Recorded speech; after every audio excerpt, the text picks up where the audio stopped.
Je suis Frédérique Domergue, je vis donc dans le sud de la France, à Lunel, à côté de Montpellier. Alors mon parcours est vraiment atypique dès l'instant où je n'ai pas fait d'école de beaux-arts. Je suis tout à fait autodidacte, c'est-à-dire que amoureuse quand même de la matière. Très vite ça s'est vraiment imposé à moi, il fallait que je touche la matière, que je malaxe la matière, que je la transforme, que je la vois évoluer un petit peu sous ma main.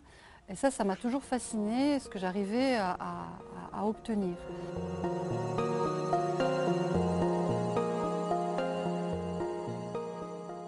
J'ai créé du mobilier d'art jusqu'à maintenant, tout en me rendant compte que le travail que je fournissais sur la finition de mes meubles correspondait davantage à un travail artistique pur et que j'investis aujourd'hui sur des tableaux. Voilà.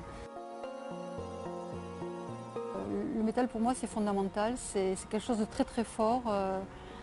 Je l'ai toujours utilisé et toujours cette envie du côté très froid du métal, pouvoir le réchauffer et pouvoir en tirer le meilleur de lui-même en fait.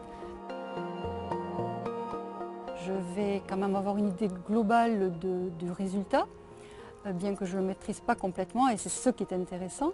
Je sais qu'en amont, en travaillant un enduit plutôt qu'un autre, en travaillant un collage de sable, en travaillant à la gouge, donc avec ces effets de sculpture, je vais obtenir des oxydations.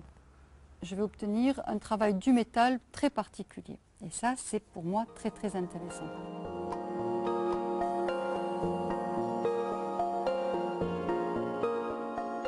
J'ai une palette extraordinaire de métaux à ma disposition, des métaux chauds comme des métaux blancs. Mais j'ai une prédilection pour deux métaux aujourd'hui. Le bronze, parce que j'obtiens des oxydations vert de gris très terre.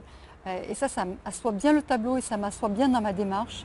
Et en même temps, le zinc qui me permet d'obtenir des dégradés que l'on retrouve dans le ciel, dans des ciels d'orage extraordinaires, dans des ciels d'airain quand on est sur la mer et qu'on voit des horizons en fait, qui se confondent avec la terre. Ça, pour moi, c'est fascinant.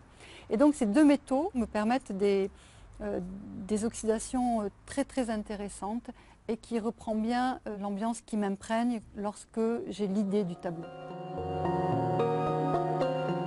Lorsque je m'imprègne d'un paysage, pour moi ça c'est très fort, très important. J'ai toujours cette ligne d'horizon peut-être un petit peu cloisonnée. Et j'aime lorsque l'horizon est très pur et quand il y a une mixité comme cette, une fusion en fait, des éléments. Et ça c'est magique. Et ce ne sont pas des horizons plats. Il y a toujours un nuage qui embrase la mer. Et ça c'est fascinant.